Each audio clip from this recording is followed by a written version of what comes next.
Overflade og udfoldning. Arbejdsspørgsmål. Hvad er overflade og udfoldning? Hvordan hænger det sammen? Og hvordan anvendes det i praksis? Hvad er overflade og udfoldning? En udfoldning og en overflade er det samme, blot i to forskellige dimensioner. En udfoldning er en todimensionel version af en tredimensionel overflade, så begge kan beregnes ved brug af de samme formler, fremgangsmåder og metoder. Hvordan hænger det sammen? De kan beregnes med samme formler, da de i princippet er det samme, bare i to forskellige dimensioner.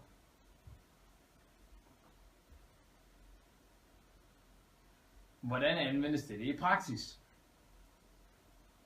En udfoldning af en overflade eller overfladeudfoldning anvendes for det meste i praksis for at gøre overflader mere overskuelige.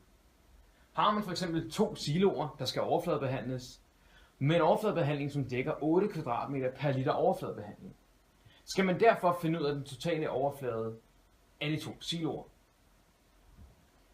Måden man gør det på, det er, at man finder arealet af en halvkugle og dividerer det med 2, og arealet af en cylinder.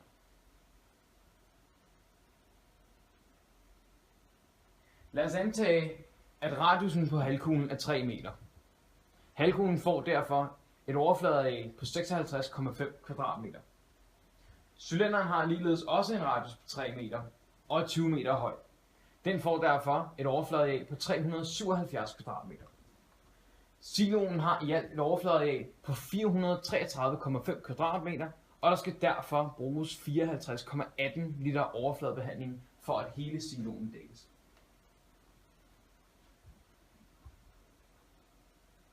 Et andet praktisk eksempel. Hvis man skal arbejde med plader, bruges udfoldning. Udfoldningen af pladen fungerer til, når man senere hen skal samle den. Lad os tage udgangspunkt i, at vi har en metalplade, der skal samles til en skorsten, som vist på billedet. Arealet af pladen, som skal bruges til at producere denne skorsten, kan beregnes som halvdelen af en cylinders krumme overflade, samt 6 rektangler og 2 trekanter. Skorstenen er kvadratisk set fra oven, med en sidelængde på 40 cm, og afstanden fra skorstenens side mod tagryggen ned til taget er 1 meter og 1,4 meter fra siden væk fra tagryggen. Højden på pladestykkerne øverst er 10 cm.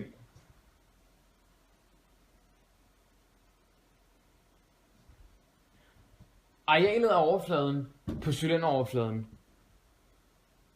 vil derfor være 0,25 kvadratmeter. Arealet af trekanterne vil være 0,08 kvadratmeter. Arealet af mellemrektanglerne de vil være 1,2 kvadratmeter. Arealerne af de store rektangler vil være 0,56 kvadratmeter. Og arealet af de helt små rektangler vil være 0,16 kvadratmeter.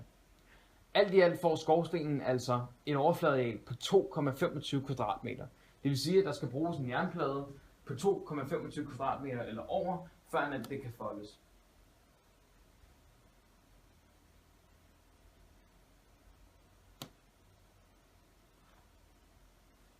Konklusion. Det kan konkluderes, at man ved at anvende geometri og trigonometri praktisk i sammenhæng med overflader og udfoldninger, kan gøre praktiske opgaver lettere og hurtigere at løse, samtidig med at det kan være mere overskueligt. Dagligdagen byder på mange eksempler i forhold til overfladebestemmelse af rummelige figurer, hvor at overflade og udfoldning går hånd i hånd om at gøre opgaven overskuelig.